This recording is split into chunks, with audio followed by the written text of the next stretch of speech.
Damos un saludo especial a todos los que están conectados también desde esta transmisión en vivo y en especial a nuestro invitado de hoy.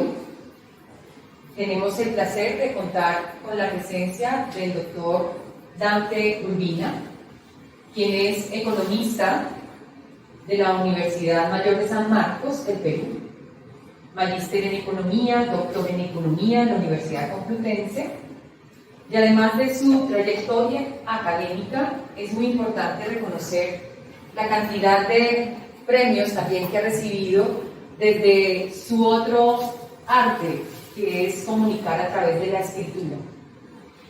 Los libros que ha publicado, hoy tenemos el gusto y la fascinación de tener acá uno de sus textos que nos va a presentar, que es La economía irracional, que quizás es la segunda parte de la economía para herejes, podría verse. ¿Y por qué no? Ya nos abrió una línea, tanto a comunicadores como psicólogos, para repensar y reflexionar alrededor de aquello que quizás en la frase de cierre de su texto y en su parte final que vamos a escucharle, nos indica el profesor Dante: cuando aprendamos a identificar aquello que realmente es el control social, o quizás la manipulación, o los marcos cognitivos que a veces nos llevan a tomar decisiones, podemos realmente comprender que es la libertad. Y esto se impregnará de muchísimas teorías que ustedes ya han transitado desde la psicología, y nos llevará a reflexionar sobre ese papel tan importante de la comprensión de los conceptos técnicos fundamentales de la economía, la comprensión de los marcos cognitivos que también estudiamos desde las teorías cognitivo-sociales para entender por qué tomamos decisiones, si es que las tomamos, sería una reflexión. Y al final, quizás nos arrepentimos por esas mismas decisiones que de pronto en el impacto no son tan funcionales para nosotros mismos, ni para el ambiente, ni para los otros.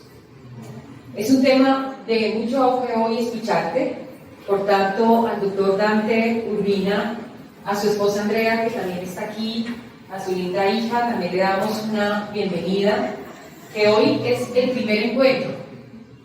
Sabemos que esta alianza, que además de su visita como escritor, también va a abrir un nexo entre el país amigo que es Perú y Colombia. Entonces, la Universidad Sergio Arboleda celebra muchísimo esta visita maravillosa del doctor Dante Urbina. Ahora bien, pues vamos a darte todo el espacio. Profesor Eduardo, también si quiere dar también una introducción, y a la profesora Cristina un especial saludo en la gestión y también apoyo para esta bonita discusión que vamos a tener. Muy bien, bienvenidos todos y muy atentos a los puntos que tenemos de encuentro con esta excelente presentación de hoy. Muchas gracias, doctora. Bueno, jóvenes, un saludo a todos. Creo que la mayoría aquí ya me conocen, saben a lo que me dedico. Tengo el enorme privilegio de ser psicólogo clínico y terapeuta, lo que me ha llevado también, aparte de un gran privilegio, una enorme responsabilidad. Rollo May, en uno de sus textos, que los de sexto semestre ya conocerán, dice el comentario: todo paciente que cruza el consultorio trae consigo los problemas de la cultura de su momento. Eso nos pone la obligación y la responsabilidad a nosotros los psicólogos de comprender el ser humano dentro de su totalidad. Por esta misma razón no podemos depender únicamente de las aportaciones que nuestra propia disciplina nos trae. Por eso tenemos la obligación siempre de interactuar con otras áreas del saber y más aún del saber humano. La economía nos da pautas de cómo nos relacionamos mercantilmente, cómo nos relacionamos socialmente, cómo creamos divisiones entre los estratos sociales, cómo hay metas que se aspiran a través del sistema económico al que estamos. Todas estas relaciones económicas van a repercutir en la persona que ustedes van a atender, ya sea en el área de psicología social, psicología clínica o psicología educativa. Pero el psicólogo que no interactúe interdisciplinariamente con otras áreas, ya sea no solo la economía, también la política, la filosofía, el derecho, será, en palabras de uno de mis mayores maestros, un medio psicólogo. Por eso que nosotros tenemos la responsabilidad de nutrirnos para atender a las problemáticas sociales que vamos a estar atendiendo, tanto en el área de la sociedad como en el área de la salud mental. Por eso que es para mí un honor siempre y un privilegio poder gestar estos eventos, traer invitados tan importantes como los del profesor Dante Urbina, quien hoy muy amablemente nos presenta su libro. Entonces, sin más que decir y no apropiarme de la palabra, doy paso al doctor Dante Urbina. Estoy muy contento de estar aquí en Colombia. Se hace mucha fama de que la gente en Colombia es educada y es amable, y eso es lo que he podido ver. En el libro, La economía irracional, una de las cosas que apunto es que lo que constituye nuestra felicidad es fundamentalmente nuestras relaciones con las personas, no nuestras relaciones con las cosas. Y en ese sentido, pues la amistad que he podido consolidar con el profesor Eduardo Jabeck y con la doctora Andrea Liliana Ortiz me ha traído mucha felicidad, ha agregado valor a mi vida. Eso es lo que me interesa como valor agregado. Desde la perspectiva de un economista que se ocupa del bienestar y en última instancia de la felicidad de la gente, el verdadero valor agregado que importa no es meramente el del Producto Interior Bruto, sino fundamentalmente el de las relaciones interpersonales que se constituyen. Lamentablemente, gran parte de la economía se ha movido en un mundo de relaciones impersonales, y eso es una grave dificultad. En ese contexto, pues, paso a presentar esta obra de mi autoría, La economía irracional. ¿Por qué se habla de economía irracional? Como es común en mi forma de trabajar, voy a leer algunas citas y a partir de allí introducir reflexiones. Entonces, les leo algo que refiero en la página 7 del prefacio. Abro cita. Vivimos en un mundo en el que se desperdician toneladas de alimentos. Por ejemplo, en el 2019, año previo a la pandemia de la COVID-19, se estima que hubo 931 millones de toneladas de alimentos desperdiciados, es decir, alrededor del 17% de la producción total de alimentos fue a parar a la basura. Asimismo, un relevante estudio académico hallaba que en 2015 había un total de 107.7 millones de niños y 603.7 millones de adultos con obesidad, siendo que desde 1980 la obesidad se había duplicado en más de 70 países. Asimismo, se estima que cada día 24.000 personas mueren de hambre, lo cual significa más de 8.7 millones de muertes al año. Fin de cita. Si no puede llamarse economía irracional a una situación como la que estoy describiendo, no sé a qué podría llamarse economía irracional. Cuando uno estudia la carrera de economía, entra a las aulas universitarias y lo que te van a decir en primer ciclo, en el inicio de la carrera, es que la economía es la ciencia que estudia la administración de los recursos escasos para satisfacer las necesidades humanas. Pero si tenemos un mundo en que hay gente que muere por exceso de alimento, por ejemplo por la obesidad o enfermedades relacionadas con la misma, y a la vez un mundo donde hay gente que muere por falta de alimento, ahí hay un gran desorden. Si tenemos un mundo en el cual la producción de alimento es tal que alrededor del 17% del alimento va a parar a la basura, pero al mismo tiempo hay gente que muere de hambre, no sé cómo se le podría llamar si no es economía irracional. Entonces, la racionalidad económica básicamente se define como que administramos los recursos para satisfacer las necesidades. Pero lo que se comienza a observar en nuestro sistema económico cada vez más, de forma creciente, es un flujo inverso, que se comienzan a administrar las necesidades, se comienzan a manipular, direccionar nuestras necesidades, deseos o preferencias para vender los bienes. Entonces, podemos hablar de flujo económico racional en términos de bienes que se administran para satisfacer necesidades. Y a su vez podemos hablar de flujo económico irracional en términos de necesidades que se administran para impulsar la venta de bienes. La tesis central de la obra, La economía irracional, es que el flujo económico irracional es cada vez más preponderante en nuestro sistema económico. No es mi planteamiento que lo único que existe sea el flujo irracional. No es mi planteamiento que no haya algún tipo de satisfacción de ciertas necesidades objetivas o reales. Pero sí, el punto es que se están generando una especie de necesidades artificiales o una artificialidad dentro de las necesidades reales que no obedecen a una evolución natural de la cultura, ni de la subjetividad o procesos de socialización de los individuos, sino a una estructura de interés económico que impulsa a manipular. Así de simple. De hecho, Ulrich y Jack Trout, en su libro Las 22 leyes inmutables del marketing, en la ley número 4, dicen que la batalla del marketing no es una batalla de productos, sino fundamentalmente una batalla de percepciones. Y dicen, a su vez, que la labor del marketing es manipular esas percepciones. Esto es duro, pero nótese que Ulrich y Jack Trout no son críticos del marketing, no son una especie de anticapitalistas críticos de las empresas, no. Ellos son expertos, referentes mundiales en el área del marketing, que en este libro, Las 22 leyes inmutables del marketing, procuran dar los consejos más importantes que funcionan en la práctica. Entonces, ellos mismos dicen esto. Vamos a pasar a una reseña capítulo por capítulo para resaltarles los principales puntos de la obra. Capítulo 1. El mito del consumidor soberano o de cómo nos miente la teoría económica. Permítanme leerle las siguientes palabras. El consumidor es, por así decirlo, el rey. Cada consumidor es un elector que utiliza su voto para conseguir que se hagan las cosas que él quiere. Autor de esta cita, Paul Samuelson, Premio Nobel de Economía de 1970. Autor del manual de economía más famoso de todo el mundo, Economics de Samuelson. En la carrera de economía ese libro le llamamos simplemente el Samuelson, por lo conocido que es. Entonces, nótese, en el esquema que nos plantea la teoría económica estándar, lo que tenemos es un sistema económico donde ¿quién gobierna? El consumidor. ¿Qué es lo que hacen las empresas según ese esquema?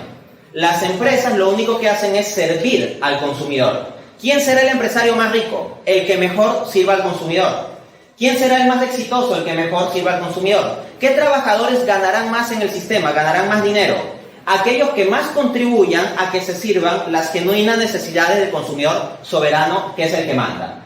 Entonces el poder en el sistema económico no lo tendría ni el Estado, ni las grandes empresas capitalistas, ni las multinacionales. El poder lo tendría el consumidor, con su libertad de elegir. Y por lo tanto el capitalismo sería un sistema muy bonito en el cual se sirve al consumidor en su libertad para elegir. Ok, al respecto reflexiona en la página 21 a 22. Con estas grandilocuentes palabras se introduce uno de los artículos de fe más importantes en el credo del economista ortodoxo, el sagrado dogma de la soberanía del consumidor. De acuerdo con este dogma, son las elecciones libres y autónomas de los consumidores, expresadas a través de la curva de demanda, las que determinan en última instancia qué y cuánto se producirá, orientando de este modo toda la producción hacia la satisfacción de las necesidades. Entonces, esto implica que el crecimiento económico siempre y necesariamente será una cosa buena, bajo esta narrativa. ¿Por qué? Porque si las empresas producen para satisfacer las necesidades de los consumidores, ¿qué es el PBI? El PBI es simplemente una medición total, agregada, estadística, del nivel de producción en una economía.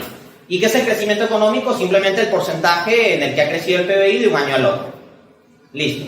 Entonces, si el consumidor es soberano y si la producción se dirige a satisfacer sus reales necesidades, significa que mientras más producción haya, más satisfacción de necesidades habrá y por lo tanto más bienestar habrá en la gente. Y en consecuencia la búsqueda del crecimiento económico será pues sin más equiparable al desarrollo y al desarrollo humano.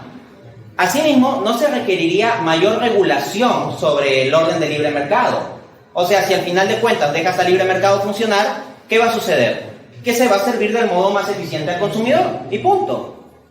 Entonces, el querer introducir regulaciones reduciría la eficiencia de tal orden espontáneo, dirían, por ejemplo, los autores austriacos. Pues bien, acá en la página 15 se hace esta reflexión al respecto. Es verdad que las relaciones económicas son siempre relaciones de poder y que éstas pueden ser conflictivas, pero Marx se equivoca en plantear que son siempre y necesariamente conflictivas. Ahí radica toda la fuerza y debilidad del esquema de Marx.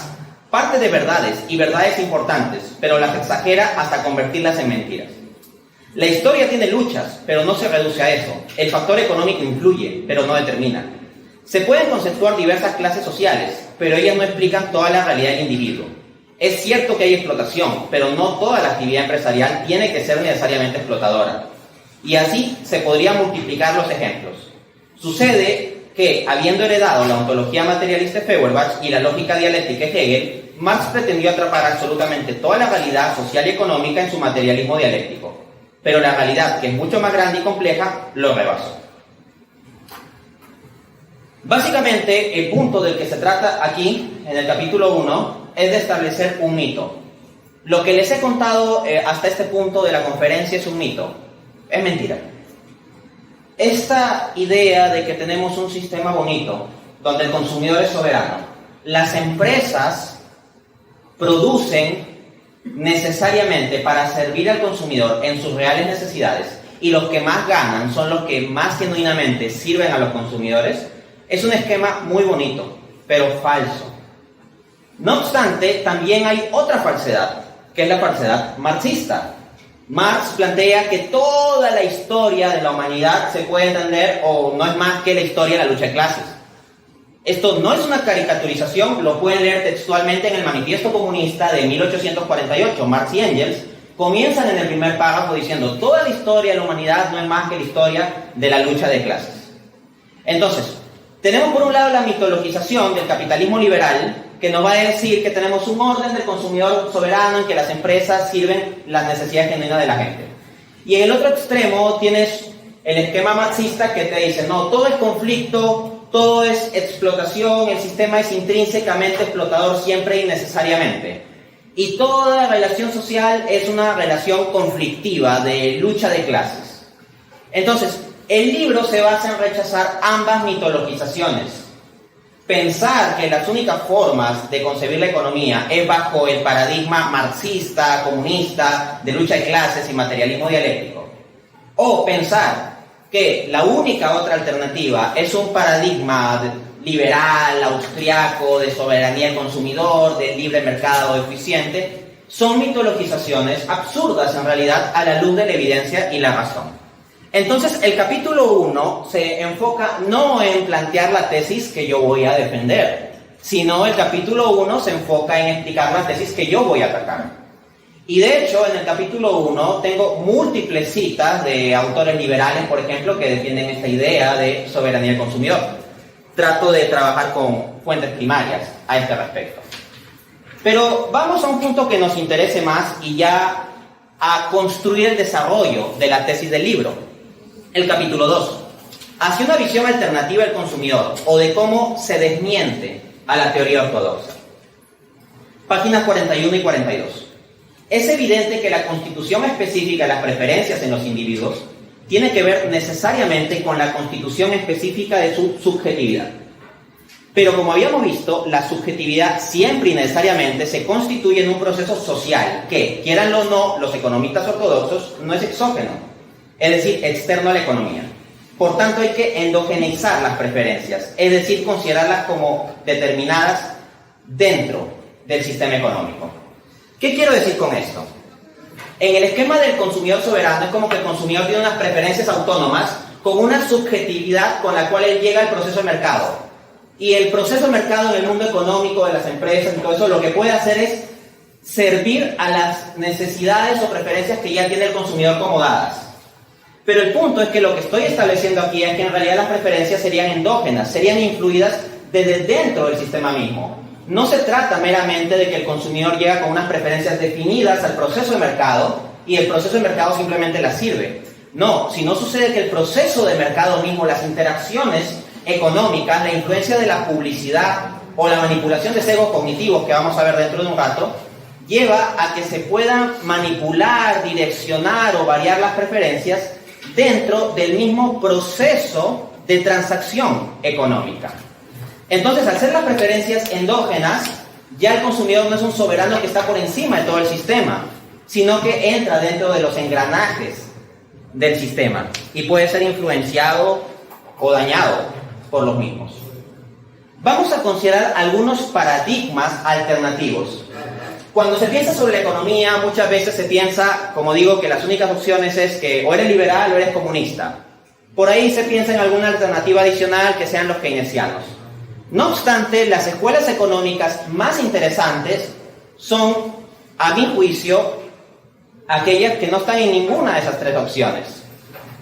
En mi libro, yo no utilizo de forma predominante un enfoque económico ni keynesiano, ni marxista, ni liberal austriaco, ni tampoco neoclásico.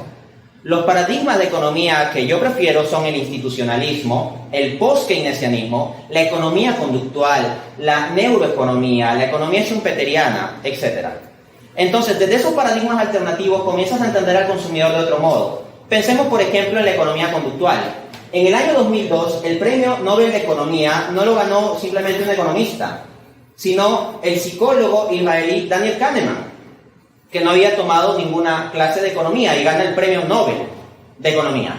¿Por qué? Porque tiene muy interesantes aportaciones al área conocida como economía conductual o también llamada economía del comportamiento. Lo que plantea Kahneman es un conjunto de interacciones entre la economía y la psicología. Entender que los consumidores no son entes perfectamente racionales que hacen cálculos procesando lógica y secuencialmente toda la información relevante o disponible, sino entiende que estamos continuamente sujetos a sesgos cognitivos, y esos sesgos cognitivos afectan las transacciones económicas. Por ejemplo, el sesgo de presentación. El sesgo de presentación consiste en que dependiendo de cómo te presentan las opciones, tú tendrás una respuesta u otra. Por ejemplo, si te dicen, este medicamento da un 80% de probabilidad de vida, es más probable que tú aceptes ese medicamento o tratamiento a que te dijeran, este medicamento se asocia a un 20% de probabilidad de muerte.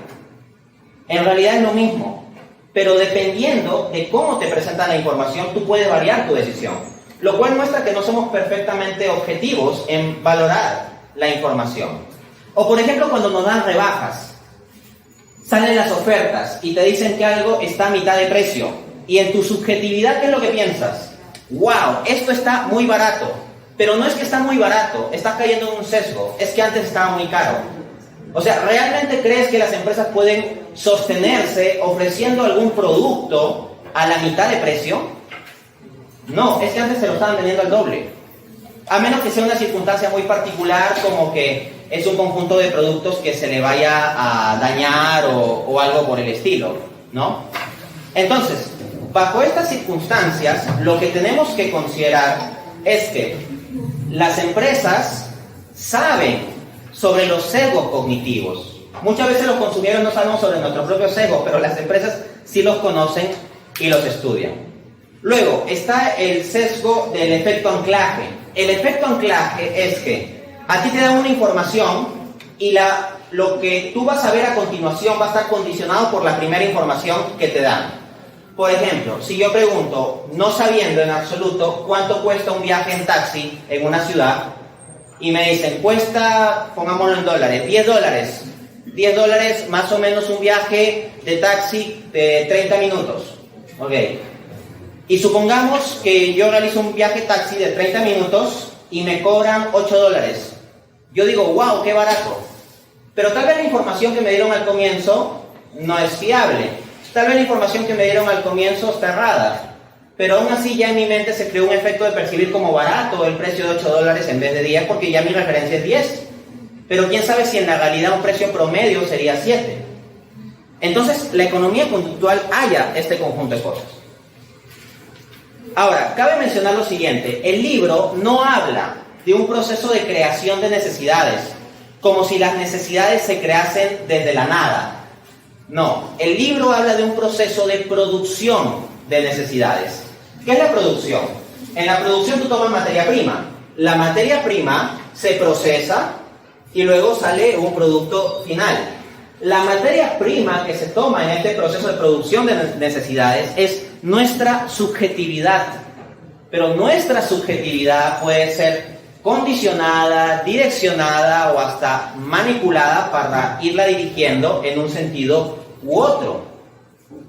Entonces, no es la tesis del libro de que se pueda crear nuestra subjetividad de la nada y que nos puedan hacer surgir cualquier tipo de necesidad de la nada. Ciertamente se parte de nuestras necesidades preexistentes o de nuestra subjetividad preexistente, pero se la dirige por medio de mecanismos que nosotros mismos muchas veces no concebimos.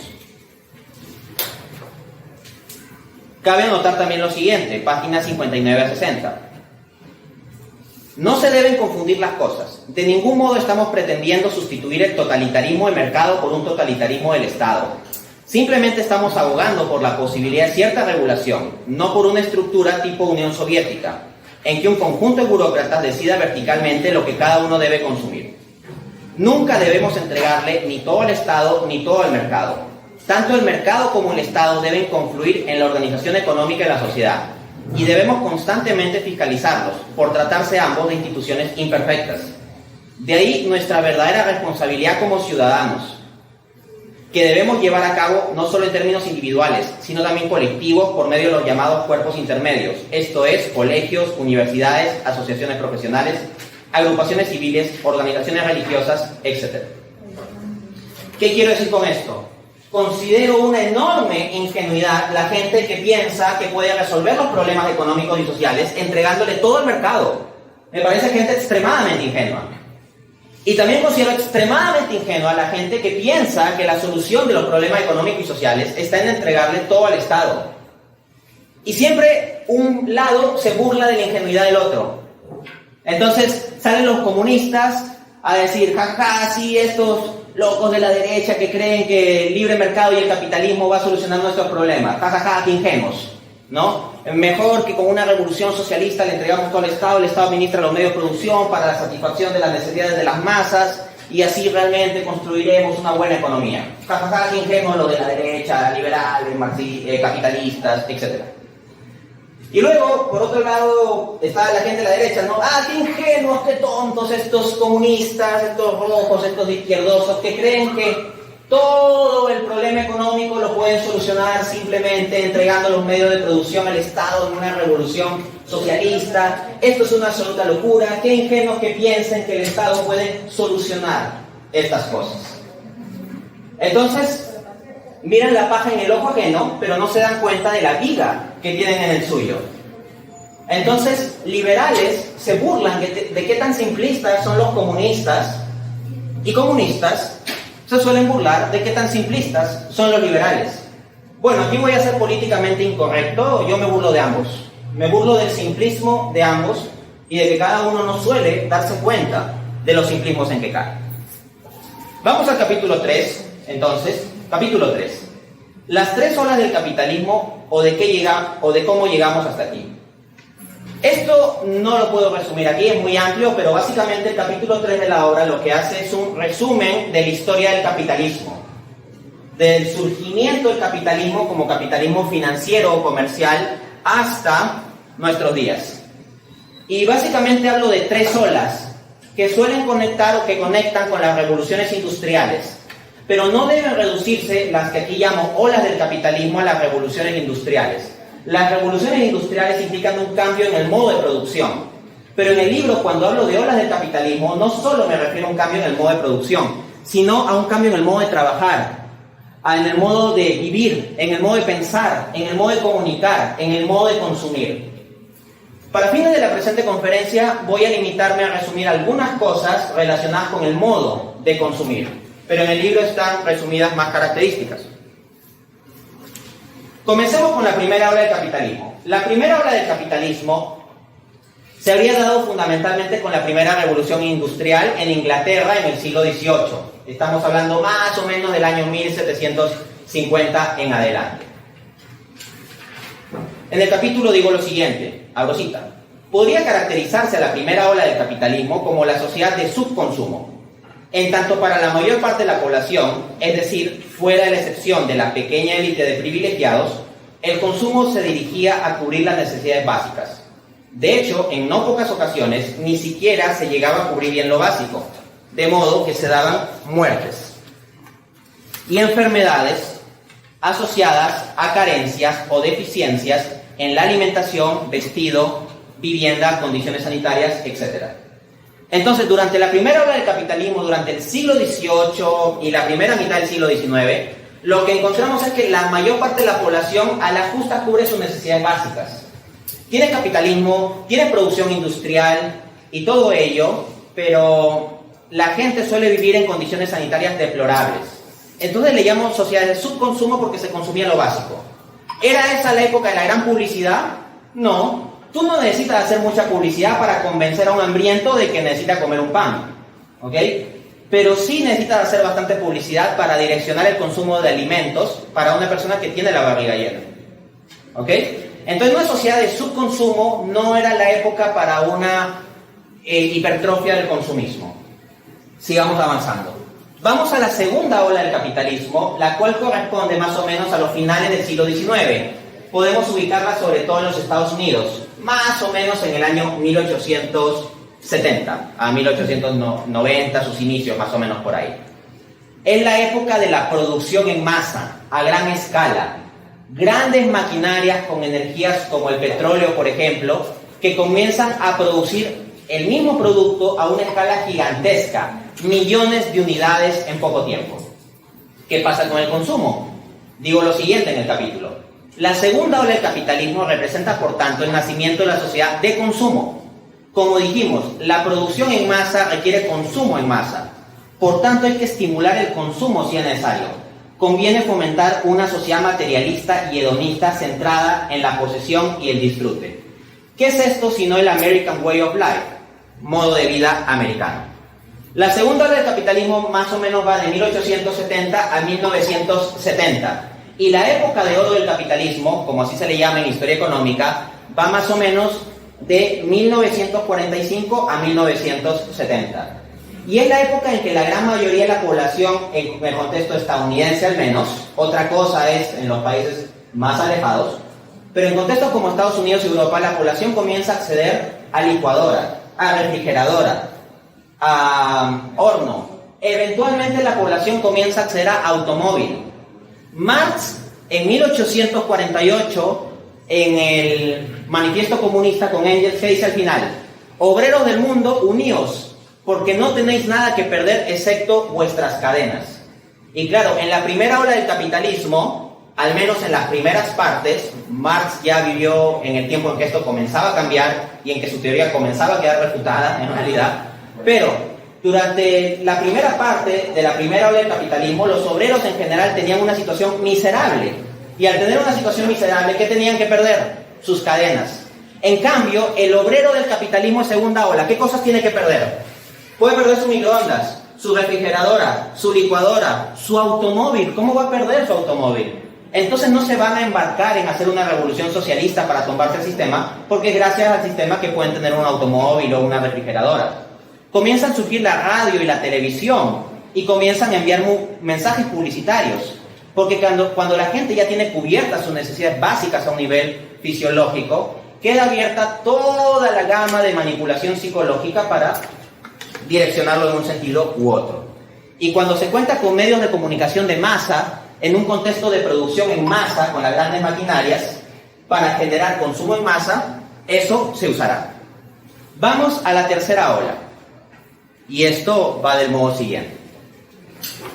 Página 79. Hemos llegado pues a la sociedad de hiperconsumo. Consumo, luego existo. He ahí la máxima en nuestra sociedad consumista e individualista. El consumidor de la tercera ola del capitalismo es uno que define y manifiesta su individualidad en función de lo que compra.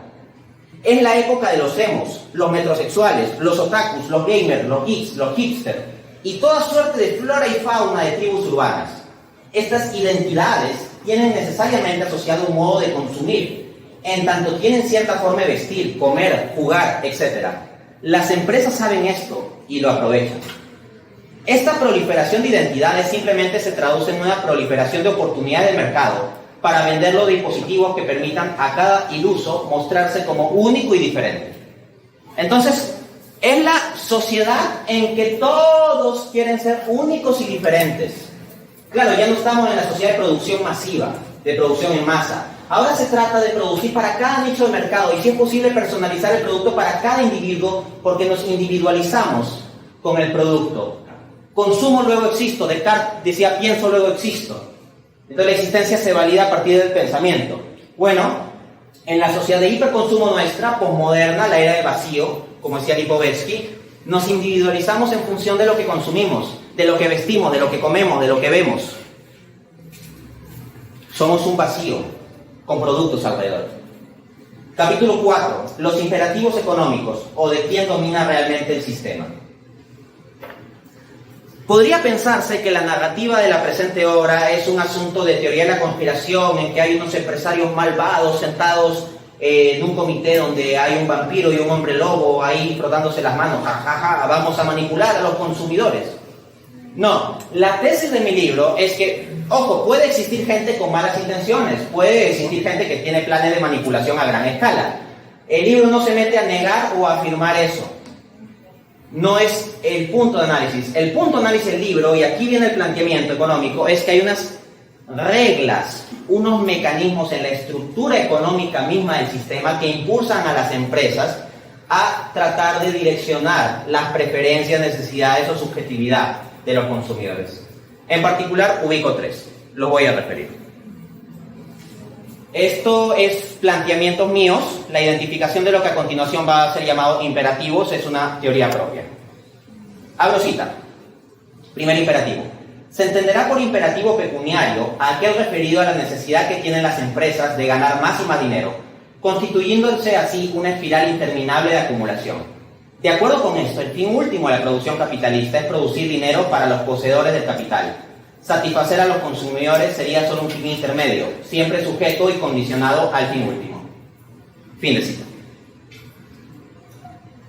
Uno de los autores que cito en esa parte del libro es a Néstor Braidot. Néstor Braidot es un especialista en neuromarketing, no es un crítico del sistema. Y Néstor Braidot dice que las estrategias de marketing más efectivas son aquellas que se centran en estimular el hedonismo y la compra por impulso. No lo digo yo, lo dice Néstor Braidot. Entonces, si las estrategias más efectivas son las que apelan a nuestro hedonismo y las empresas buscan la máxima rentabilidad, tú le presentas dos opciones. O estimulas el hedonismo o no lo estimulas. ¿Cuál eliges?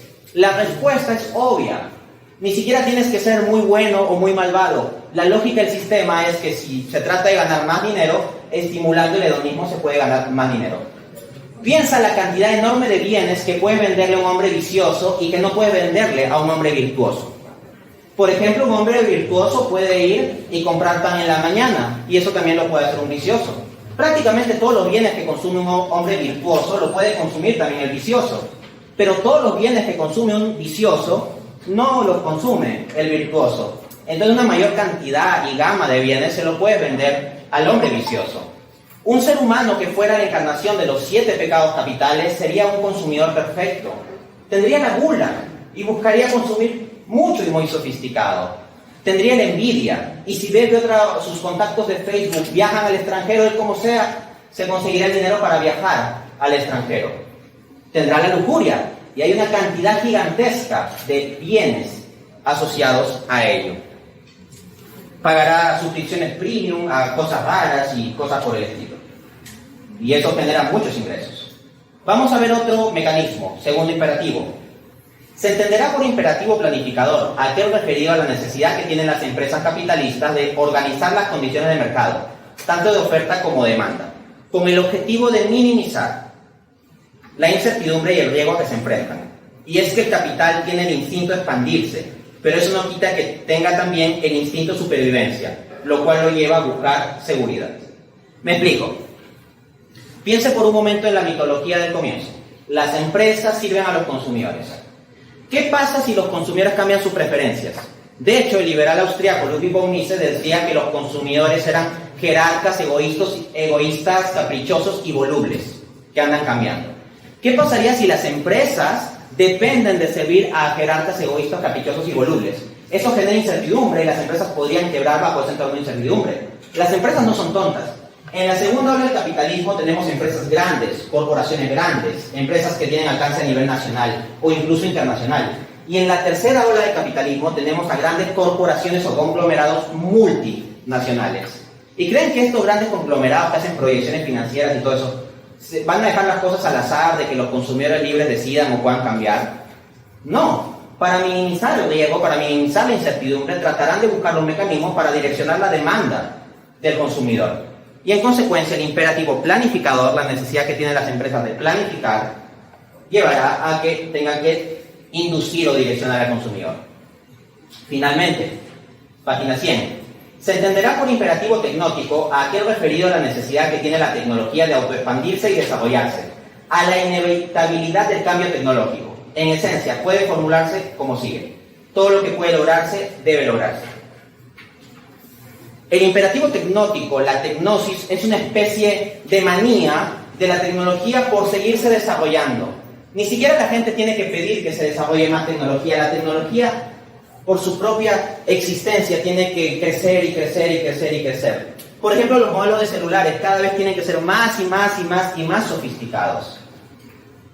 El punto es el siguiente: nuestras necesidades van creciendo a un ritmo exponencial como el del cambio tecnológico. Creo que es bastante obvio que no. Nuestras genuinas necesidades no crecen a un ritmo exponencial, pero la tecnología que está detrás de la dirección del conjunto de la producción sí crece a un ritmo exponencial.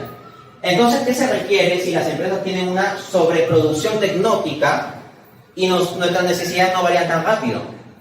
Tratar de impulsar artificialmente nuestras necesidades a que se vayan adecuando a los nuevos productos tecnológicos. Y siempre queremos el último celular. Y el último celular no será el mismo, porque dejará de ser el último la próxima semana o el siguiente mes, eventualmente el día de mañana. El cambio tecnológico es cada vez más hiperrápido.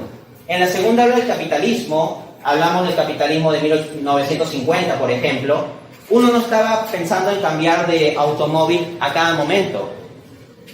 Quienes tengan sus abuelitos, por ejemplo, que tienen su automóvil, muchas veces los abuelitos están contentos de este automóvil lo he tenido por 40 años, dicen. En cambio, nosotros estaríamos avergonzados de decir que tenemos un automóvil por 40 años. Se requiere un constante reciclaje de la producción, lo cual lleva a que se impulse un constante reciclaje del consumo. Capítulo 5. Los medios de producción de necesidades, o de cómo se explota al consumidor. Marx planteaba un esquema en el cual se explota al trabajador, fundamentalmente. Ese no es mi punto. Mi punto es que en el sistema que tenemos hay mecanismos que llevan a la explotación del consumidor en virtud de su subjetividad.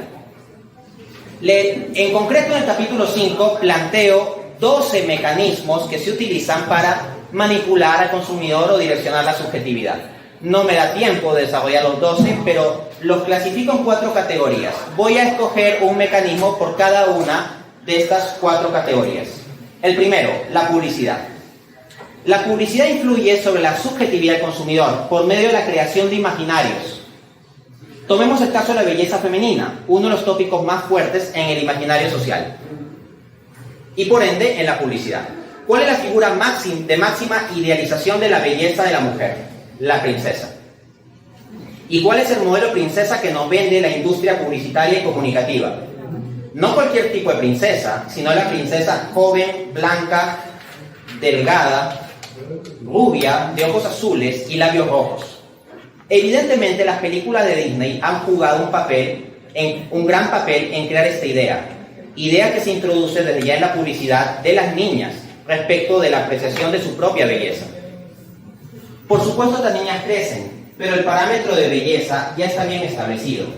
Y de ahí salen miles de productos: cremas rejuvenecedoras, cremas para blanquear la piel, tratamientos para bajar de peso, tintes de pelo, lentes de contacto, labiales, etc. ¡Oh! Pero ahora las empresas están fomentando cada vez más la diversidad y están incorporando modelos gordas, no rubias, no blancas, etc. El propio Disney está rompiendo con los estándares tradicionales heteropatriarcales de belleza, objetará alguno, ante lo que acabo de decir. Sigo leyendo. Pero esto no refuta en nada nuestro argumento, sino que más bien lo confirma, porque resulta que toda la protesta progre se ha convertido también en una mercancía que las empresas capitalistas han sabido aprovechar para expandir las ventas. Los progres no son más que un engranaje del mismo sistema que pretenden combatir. Sigo leyendo. Recuérdese que cuando tratamos sobre el imperativo pecuniario, se dijo que las empresas buscarían abarcar e incluso generar todos los nichos de mercado posibles. Ergo, hay que crear productos especiales para la gente progre.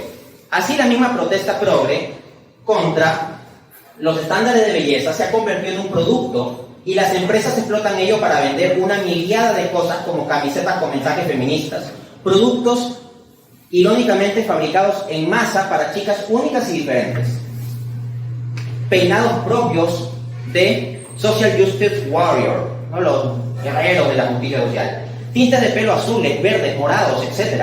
Con sus modas superficiales, los púberes de izquierda no hacen más que llenar de dinero a los grandes hombres de negocios de derecha.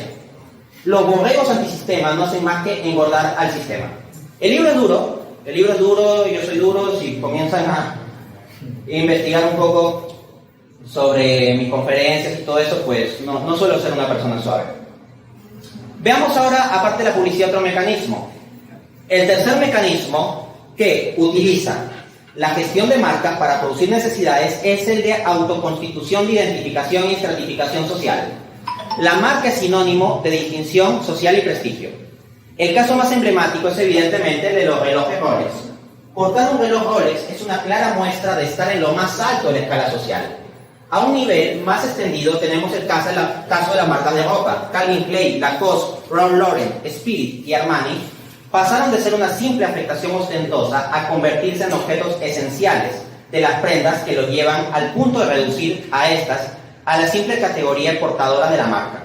Así, por ejemplo, para el caso de Lacoste, podría decirse que el cocodrilo ideal se ha tragado la camisa real.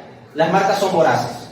De este modo, se cumple también en gran parte para la ropa lo que se cumplía para el café de Starbucks.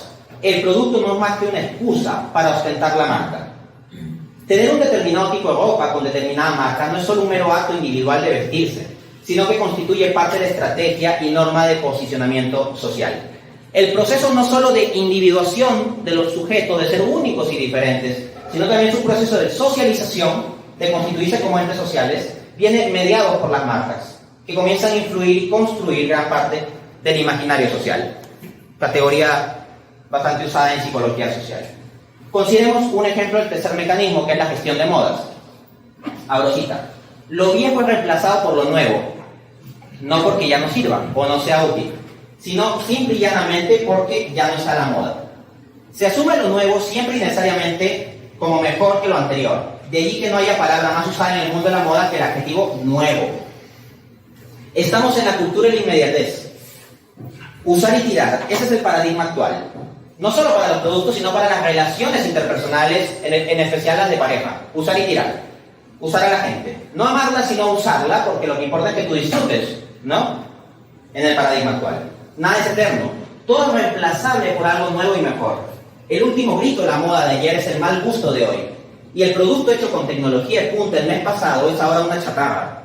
Primero la ropa femenina, después la masculina, el mundo de los coches, los productos para el hogar, la pintura en las paredes, las tapicerías, las alfombras, los muebles, electrodomésticos y finalmente toda clase de artilugios. Nada queda fuera de la dinámica de la obsolescencia artificial. Lo importante es generar insatisfacción en el consumidor. No puede, no debe estar satisfecho por mucho tiempo con el producto que ha adquirido. De lo contrario, no comprará el nuevo. Porque un consumidor satisfecho es un consumidor que no compra. Y eso es lo último que querría la empresa. ¿Qué pasaría si estuvieras absolutamente satisfecho con tu teléfono móvil? No comprarías otro por buen tiempo. ¿Y a quién no le conviene eso? A las compañías de teléfonos móviles. ¿No te das cuenta que cada 3 años aproximadamente le pasa algo raro a tu teléfono y comienza a fallar del todo aunque lo hayas cuidado bien? Eso es obsolescencia artificial. Hay gente que publica desde sus celulares: cuidemos a las tortuguitas, no usemos plástico, no usemos cañitas. Ya, pregunta, ¿cada cuánto tiempo cambias de celular? Bueno, la carga ecológica que generan estos aparatos electrónicos es mucho más allá que una cañita o 2, o 20 o 100. Existen, lo del marketing, el ejemplo del cuarto mecanismo. Existen muchos ejemplos de aplicación del neuromarketing a la mercadotecnia. Las empresas no perderán la oportunidad de aprovechar cualquier debilidad de los consumidores para venderles algo. La manipulación está en la orden del día. Como explica el especialista en marketing Steven Stanton, abro cita, la neuroinvestigación ha mostrado que las mujeres son más propensas a comprar ropa sexy y símbolos de estatus tales como autos y diamantes en ciertos puntos específicos de sus ciclos menstruales. Una empresa podría aplicar este hallazgo para dirigirse a las mujeres con anuncios cuando ellas son más susceptibles a la tentación de comprar el producto publicitado. Si de repente en tus redes sociales te comienza a surgir cierta publicidad y tú dices, qué curioso, justo ahora me surge. Bueno, eso no es casualidad, sino causalidad. Hay mecanismos causales detrás. Capítulo 6, el penúltimo, las consecuencias del proceso o de cuán mal estamos. Página 138. En lugar de vivir una existencia auténtica que fluya desde nuestro interior, vivimos una existencia inauténtica, arrastrada por lo exterior. Como notaba el filósofo alemán Martin Heidegger, hemos olvidado la verdad del ser y nos hemos volcado al dominio de los entes. Vivimos fuera de nosotros mismos, volcados en las redes sociales, ávidos de novedades, actualizando. Nuestra vida se pierde en seguir cansada y a la vez incansablemente dándole hacia abajo a la pantalla del celular para ver imágenes, videos, productos, publicidades. Página 139, digo. No somos ya personas abocadas a un propósito, sino consumidores lanzados a satisfacer deseos para el beneficio de otros. ¿A qué se dirige tu vida? ¿Estás abocado a satisfacer tus deseos o tienes un propósito? Si yo te pregunto cuáles son tus deseos, si tienes ganas de ir al cine, si tienes ganas de ir de viaje, si tienes ganas de tomarte una gaseosa o de estar tirado en el mueble viendo Netflix mientras comes pizza, me lo podrás responder. Y si te pregunto cuál es tu propósito, me lo podrás responder. El hecho de que la gran mayoría estemos muy conscientes de nuestros deseos y muy inconscientes respecto a nuestro propósito es muestra de este tipo de sociedad. El sistema no quiere individuos cuyo mayor deseo sea hallar la verdad, hallar el bien, vivir el amor, servir a Dios, sino comprarme un carro nuevo, verme más bonita que las demás, probar ese nuevo sabor, darle clic a este nuevo video. Prácticamente todo está estructurado para frustrar el auténtico sentido de nuestra existencia, para alienarnos. Uno no debe pensar, debe consumir. Consumo, luego existo. Entonces, tenemos una sociedad llena de alienación. Vivimos fuera de nuestra propia esencia como personas humanas. Vivimos abocados a las cosas y las cosas terminan cosificándonos. Le damos carácter de persona a las cosas y tratamos a las personas como cosas. Es una inversión de asuntos. Adoramos a las mascotas y despreciamos a los seres humanos. La gente no quiere tener hijos, pero sí quiere tener perros. La gente no quiere relacionarse cara a cara, quiere relacionarse virtualmente. Es un cambio de paradigma y no necesariamente está del todo bien. Página 140. En el sistema de la economía irracional ciertamente se promociona la libertad. No lo voy a negar, es un sistema en el cual se promociona la libertad. Pero no la auténtica libertad entendida como autorrealización, sino la libertad entendida como hacer lo que me da la gana. Eso es lo que tanto se proclama, hacer lo que me da la gana. Pero quien hace lo que le da la gana termina siendo esclavo de sus ganas. Repito, quien hace lo que le da la gana termina siendo esclavo de sus ganas. Es más, termina siendo esclavo de quien le controle sus ganas. Si tú haces lo que te da la gana y hay un sistema que estudia todas tus interacciones y toda tu información privada en redes sociales y te ofrece publicidad para estimular clics y compras y cosas que te dan la gana porque el cuerpo se lo pide, tú eres esclavo de ese sistema. No eres libre. Haces lo que te da la gana y eres esclavo de tus ganas y por lo tanto eres esclavo de los mecanismos que te manipulan las ganas. No eres libre, eres un esclavo. He aquí el gran drama. Esta es la esclavitud de la libertad. La gente se dice libre y hace lo que le da la gana, pero termina esclavizada a vicios, a relaciones tóxicas, a comprar compulsivamente, a endeudarse, a desperdiciar todo el día viendo el celular. Y algunos se dan cuenta de su situación de esclavitud. Esclavitud a la que llegaron en nombre de la libertad. Y cual propósito de año nuevo se dicen cosas como: ya no voy a gastar tanto, ya no voy a ver estas tonterías, ya no voy a desperdiciar tanto tiempo en el celular, ya no voy a seguir comiendo esto. Pero no logran salir, están esclavizados. El sistema consumista los ha atrapado a punta de hábitos. Así, por ejemplo, irónicamente, es en la sociedad de la libertad sexual en la que más encontramos esclavos del sexo. Fin de cita. Nos dirigimos a ser como el primer mundo, queremos ser como el primer mundo. Si en el primer mundo se aprueba el aborto, queremos aprobar el aborto para ser del primer mundo, ¿no? Curiosamente hay muchos países donde se aprueba el aborto y siguen siendo el tercer mundo. Es un poco raro cómo no es que automáticamente la sociedad se convierte en primer mundo. Pero bueno, el primer mundo tiene sus problemas. Por ejemplo, lo siguiente, página 145. La depresión se ha convertido en la enfermedad crónica de las sociedades desarrolladas. Islandia, otro país nórdico, encabeza el ranking del consumo de antidepresivos, siendo que el 13% de la población consume tales fármacos. Y este porcentaje de 10.4%, 9.5%, 9.4%, 9.3% y 9% en Australia, Portugal, Reino Unido, Suecia y Canadá, respectivamente. Todos ellos países del primer mundo. La gente ya no quiere ir a confesarse con el sacerdote. Dios no existe, o yo me confieso directo con Dios, dicen. Pero cuentan toda su vida al psicólogo. En nuestras infelices sociedades posmodernas, occidentales, el psicólogo ha tomado el lugar que antes tenía el sacerdote en las sociedades medievales. La infelicidad es una condición necesaria para el funcionamiento del sistema. Si esta no existe, hay que fabricarla. O si existe, hay que estimularla. Y así se puede ir hablando de otras consecuencias. Para hablar de una última, porque hay muchas consecuencias, pero se trata de recortar un poco lo principal, hablaré de la obsolescencia artificial, página 165. Gran parte de la obsolescencia artificial la tenemos hoy en día con los productos electrónicos, teléfonos celulares, PCs, laptops, etc. Así se da sistemáticamente el caso de millennials o hipsters o frikis, o en verdad no importa, porque hay cosas mucho más importantes que los estrambóticos nombrecitos de estas tribus urbanas, que postean desde su iPhone que no hay que usar plástico, que hay que salvar a las tortuguitas y todo eso. Pero por sus modas y caprichos cambian de iPhone cada año, generando una cantidad de basura electrónica, que le hace la vida miserable a los niños de ciertos países subdesarrollados. Ghana, país africano pobrísimo, es el basurero del mundo.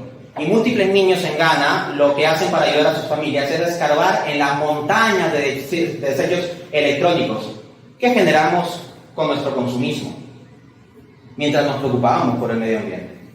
Último, capítulo 7, el camino hacia un nuevo mundo, o de qué hacer para liberarnos. Un poco acá se trata de plantear vías de solución alternativas. Comienzo hablando de la necesidad de tener un paradigma amplio. Citando al filósofo francés Edgar Morin, hablo de pensamiento complejo. No podemos seguir con esos esquemas simplistas en que la culpa de todo es del Estado o del mercado. Asimismo, no podemos seguir la economía encerrada despreciando a las demás ciencias sociales. Y al mismo tiempo, las ciencias sociales no pueden estar desligadas de los aportes de la economía. Necesitamos un pensamiento multiparadigmático, multidisciplinario y transdisciplinario. El conocimiento constituye la herramienta clave para nuestra liberación. La verdad nos hará libres. Un esclavo que cree que es libre nunca se rebelará, pero un esclavo que toma conciencia de su condición de esclavo puede rebelarse. De ahí que el sistema esté tan interesado en repetirnos y hacernos creer que somos libres. Precisamente el presente libro tiene por objeto desnudar los instrumentos de producción de necesidades, a fin de que con ese conocimiento evitemos su influencia. Mientras a más personas llegue el mensaje, más contrapeso se hará el sistema. Es la hora de la rebelión contra el consumismo. Esto requiere valor y disciplina. Cualquiera puede dejarse llevar por la corriente, pero solo el fuerte es capaz de ir a contracorriente. Esto implica en gran parte ir contra nosotros mismos, pues muchos de nuestros hábitos y tendencias nos han sido inoculados por el sistema. El sistema nos ha hecho adictos al consumo, sea físico o virtual. Salir de la adicción es una lucha. ¿Quieres saber si eres adicto a algo? Te lo pongo muy sencillo. Y tal vez eres adicto de algo y tú crees que no eres adicto. Elige voluntariamente estar un mes sin ese algo. Si puedes hacerlo, entonces no eres adicto. Por ejemplo, a mí me gustan mucho las hamburguesas y yo las como porque me gustan.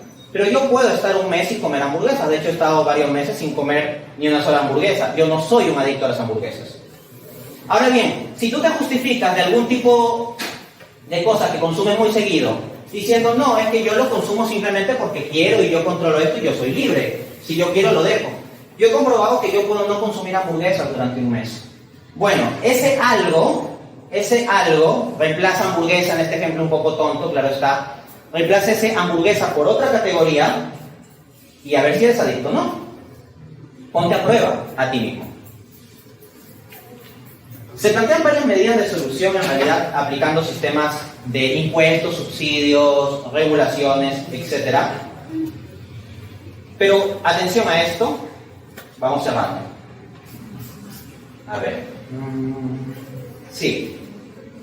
Como hemos visto, una condición necesaria para el funcionamiento de la economía irracional es que las empresas tengan un poder enorme para vendernos toda suerte de productos, manipular nuestras percepciones mediante la publicidad, la cual en no pocas ocasiones lleva al extremo de lo cuasi pornográfico, violar nuestra libertad y generar dinámicas de obsolescencia artificial. No tienen idea, probablemente varios, de cómo se viola vuestra privacidad en redes sociales. Los mecanismos de inteligencia artificial que seres humanos de carne y hueso pueden revisar, de lo que hacemos en redes sociales, tienen más información de la que podríamos dar a nuestro sacerdote confesor, a nuestro psicoterapeuta o a nuestra madre. Pues bien, tú dándole clic a acepto todas las condiciones para seguir con algún tipo de red social, le estás ofreciendo todo ese tipo de información. ¿Y para qué te dicen que se usa? Para fines publicitarios. Bueno, eso ya es bastante, pero se usa para más también. Por tanto, debemos comenzar a combatir la economía irracional, limitando tal poder de las empresas. Por supuesto, ya ante la sola mención de esto, saltarán los liberales, como si alguien les hubiera puesto una aguja en el asiento, y gritarán, eso es totalitarismo, no puedes querer controlar toda la economía. Pero nadie está sosteniendo tal tontería. Aquí simplemente estamos hablando de ciertas regulaciones o restricciones en ciertos casos, no en un control total de todas las transacciones. Última cita, páginas 194-195. En vista de esta economía irracional que hemos construido, tenemos que arrepentirnos y convertirnos, tanto a nivel individual como social. Usando los términos heideggerianos, tenemos que abandonar nuestra obsesión por el dominio de los entes y tenemos que volver a la casa del ser. La vuelta a la religión no se trata meramente de una promesa para la otra vida, sino para esta vida. El hedonismo materialista no nos hace felices en esta vida, nos mantiene esclavos. La vida del espíritu, en cambio, nos da paz y plenitud en las cosas sencillas, alejándonos de los cantos de sirena con que la sociedad de hiperconsumo intenta vendernos objetos y comprarnos en tantos sujetos. De este modo somos verdaderamente libres, no con la mera libertad negativa de la que nos hablan los liberales, sino con la libertad positiva, propia de la plenitud existencial. Incorporando nuestra vida a la perspectiva del más allá, seremos más felices en el más acá. El día que nos centremos en lo esencial, dejaremos de ser esclavos de nuestros deseos y tendremos bien cubiertas nuestras necesidades. Pero esto requiere que nos abramos a lo trascendente, pues como decía el sabio Zorro al principito, lo esencial es invisible a los ojos. Muchas gracias. A todos los que tengo una pregunta del inicio. En todo su libro o en su vida personal, ¿qué cree usted que debería regular el Estado y qué debería regular el mercado? Es una buena cuestión. Yo tengo otro libro que se llama Economía para herejes. Economía para herejes lo publiqué en 2015 y en el capítulo 8 discuto el tema de la intervención del Estado. Y discuto un teorema matemático conocido como el teorema Lipset-Lancaster. Básicamente el teorema Lipset-Lancaster es algo técnico, pero ahorita se irá entendiendo más. Apunta a lo siguiente, la idea esencial es la siguiente. Para que funcione el perfecto libre mercado y dé un resultado eficiente, tienen que cumplirse ciertas condiciones. Esas condiciones son bastantes y es difícil que se cumplan. Entonces, la mayor parte del tiempo, las condiciones para que el mero libre mercado nos dé perfectamente el bienestar a nivel de eficiencia económica al menos, es ilusorio. O sea, es muy difícil que se den todas esas condiciones. Por lo general estamos en un mundo donde se cumplen algunas nomás de esas condiciones y otras no. El teorema Lipset-Lancaster plantea que si no se cumplen todas esas condiciones, el incrementar la intervención del Estado puede hacer aumentar o disminuir el bienestar. Y el incrementar el nivel de libre mercado puede hacer aumentar o disminuir el bienestar. Es decir, no es que siempre y necesariamente más Estado haga aumentar el nivel de bienestar, ni que siempre y necesariamente más mercado haga aumentar el nivel de bienestar, sino que dependerá en específico de cada circunstancia. Se trata no de una fórmula mágica de que haya 20% de intervención del Estado y 80% de mercado, o 60% de Estado y 40% de mercado. No se trata de una fórmula mágica y no es lo que pretendo, sino establecer el criterio de que dilucidar en cada sociedad cuál es la medida en la cual se requerirá de combinaciones diversas de Estado y de mercado es algo que hay que estudiar de forma multidisciplinaria. Habrá que ver la cultura de esa sociedad. Hay medidas de política económica que se han aplicado en América Latina y que también se han aplicado en países del este asiático y han resultado muy bien en los países del este asiático y no en América Latina. Entonces, no hay una especie de fórmula mágica de ponderación de Estado-mercado o de decir, estas actividades solo el Estado o estas actividades solo el mercado. En realidad hasta pueden darse esquemas mixtos, en donde una misma actividad tenga participación de ambas instancias. Entonces, el mensaje que quiero dar aquí es que el asunto de la cuestión de la intervención o no intervención del Estado es un asunto pragmático. Pretender resolverlo como una fórmula de decir que el Estado tiene que controlar todos los medios de producción, como dicen los marxistas para la fase socialista, o que el Estado debe ser absolutamente mínimo o no intervenir en nada o incluso desaparecer, como dicen los liberales o eventualmente algunos anarcocapitalistas, de nuevo son extremos simplistas que no casan la realidad. Muchas veces se debate a nivel cuantitativo, cuánto Estado, cuánto mercado, y no se debate a nivel cualitativo, la calidad del Estado. Una misma intervención de política económica realizada por el Estado colombiano y realizada por el Estado noruego puede dar resultados diferentes, aunque sea exactamente la misma inversión. Puede incrementarse el gasto de gobierno en $10 millones para el gobierno en Finlandia, por ejemplo, y en $10 millones para el gobierno peruano, y pueden aplicar ambos a construcción de infraestructura, aplicarlo a lo mismo, y los resultados aún así pueden ser diferentes, porque hay que analizar también la calidad de la intervención del Estado. Entonces, lo que yo quiero sobre todo es cambiar el foco de debate, cambiar el paradigma, que no debatamos tanto la cantidad simplemente de Estado o de mercado, sino sobre todo la calidad de mercado. Si tú hablas de libre mercado, ya. Hay muchas personas que dicen, yo soy conservador en lo social o en lo moral, pero liberal en lo económico. Ya, y yo le pregunto, ¿y qué hay de un libre mercado de drogas? ¿Qué hay sobre un libre mercado de prostitución? ¿Qué hay sobre un libre mercado de aborto? ¿Estás de acuerdo con eso o no? Entonces, si me dice que es liberal en lo económico y económicamente hay gente que quiere hacer ese tipo de transacciones, alguna respuesta tendrá que dar, lo cual lo podría llevar a ser incoherente con su premisa de que es conservador en lo moral o social. O tal vez será coherente con esas premisas, pero establecerá ciertas restricciones sobre el mercado. Entonces, quiero que contemplemos eso sobre todo. No pretendo dar una visión de solución mágica con una fórmula, pero sí mostrar criterios. Bueno, si la idea como tal es combatir el consumismo y que seamos conscientes de cómo nos manipulan para tener necesidades que en realidad no hay que suplir en el momento, eso no supondría el quiebre de la economía, porque es necesario la gente que consume, el vicioso y que no utiliza la cabeza en el momento de comprar. Bien, el quiebre de la economía. Hablando de quiebre, me viene a la mente la figura de un alfarero.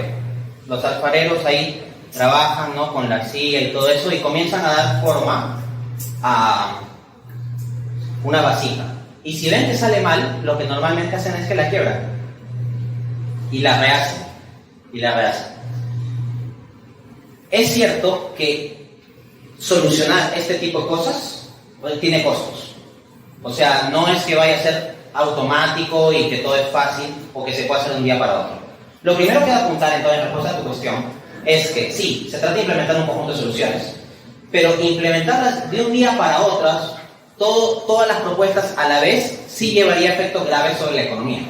Lo óptimo es hacerlo paulatinamente y al mismo tiempo ir cambiando las instituciones, la mentalidad, la educación. Esto es algo que se tiene que hacer a lo largo del tiempo, ¿no? Porque hacerlo de frente todo llevaría a un shock muy grave. Ahora bien, no puedo negar y no quiero negar el hecho de que haya que limitar ciertas líneas de expansión de la producción. Y eso estadísticamente hablando significa menos producción y menos PBI. Sonará extremadamente raro esto que estoy diciendo de que haya menos PBI. Pero créanme, existen economistas sumamente serios que plantean esta posibilidad como no solo conveniente, sino incluso necesaria para nuestra supervivencia como población humana o para nuestro auténtico bienestar. Por ejemplo, el economista francés Serge Latouche, que lo cito bastante en mi libro, pueden buscar un libro de él, se titula Farewell to Growth, ¿ya? Que significa adiós al crecimiento. Y hay una escuela entera de economía, un enfoque entero que se llama economía del decrecimiento, que plantea la posibilidad de que para procurar ciertos fines de bienestar de la gente a un nivel integral o más amplio, tengamos que limitar la producción, tengamos que limitar ciertas instancias de producción. Pero piensa en lo siguiente, ¿qué pasa si tú llevas 6 años metido en una relación tóxica? Como se habla tanto hoy en día, relación tóxica. Tú puedes hacer el razonamiento siguiente, yo ya me he acostumbrado a salir con esta persona, yo ya me he acostumbrado a esta persona, además, yo ya he invertido mucho en esta persona, la he invitado a salir a varios sitios, a varios viajes, hemos estado juntos mucho tiempo, he gastado mucho tiempo de mi vida en esta relación y por lo tanto romper esta relación me supondría una gran quiebra en mi curso normal de vida. Es duro romper una relación tóxica, pero conviene hacerlo. Mi tesis en este caso sería que en nuestro sistema económico hemos desarrollado una especie de relación tóxica. Es un flujo económico irracional. Y sí, romperlo, no voy a decir que no tiene costos, tendrá costos, pero son costos que es pertinente asumir. Nunca, bajo este paradigma, se plantea la cuestión de los costos del crecimiento. Miren, por ejemplo, este tan desarrollo económico en los países del primer mundo, fíjense todo lo que está implicando en antidepresivos. ¿Qué pasaría si la gente fuese más feliz y menos materialista? Ya no compraría antidepresivos. ¿Qué pasaría con la industria que vende antidepresivos? Se deprimiría, ¿no? Curiosamente. Ahora bien, ¿eso es malo para la economía? Si uno entiende la economía simplemente como un ente cuantitativo que tiene que crecer y que tiene que ser contabilizado, claro, hay menos producción total. Pero si entendemos la economía en términos de servir al bienestar de la gente, en realidad hay una mejora económica. El problema es que nos hemos dejado obnubilar por la idea de que tiene que necesariamente crecer el PBI. Y al mismo tiempo dejamos de lado la posibilidad de impulsar ciertos objetivos estéticos, ecológicos o de otro tipo que pueden generar mayor bienestar. Se puede hacer una transformación económica. No es fácil, no digo que sea fácil, pero hay que empezar por algo. Una observación con respecto a ese punto que se trató. Es un ejemplo claro de lo que se está dando aquí el profesor Dante. En Japón, actualmente es el país con más índices de suicidio en el mundo. Se ha encontrado una correlación de la tendencia a la depresión y el suicidio con las horas laborales que se dan allá. Allá normalmente se trabajan 14 horas al día. ¿Qué pasó? El gobierno, en vista de la alta tasa de suicidios que han habido y aparte de la poca tendencia a formar familia por parte de los japoneses, ha obligado al gobierno a reducir por ley las horas laborales. Eso obviamente ha causado un impacto en la economía, pero si no se hacía, se proyectaba que a 2050 la población de Japón se iba a reducir a la mitad, tanto por temas de suicidio como por carencia de formación de familia, lo que ha provocado un invierno poblacional grandísimo. Ahora mismo, con medidas gubernamentales, se está fomentando la formación de familia. Entonces, son instancias en las que son necesarias hacer esos quiebres en vistas de un bien mayor. Qué buen aporte.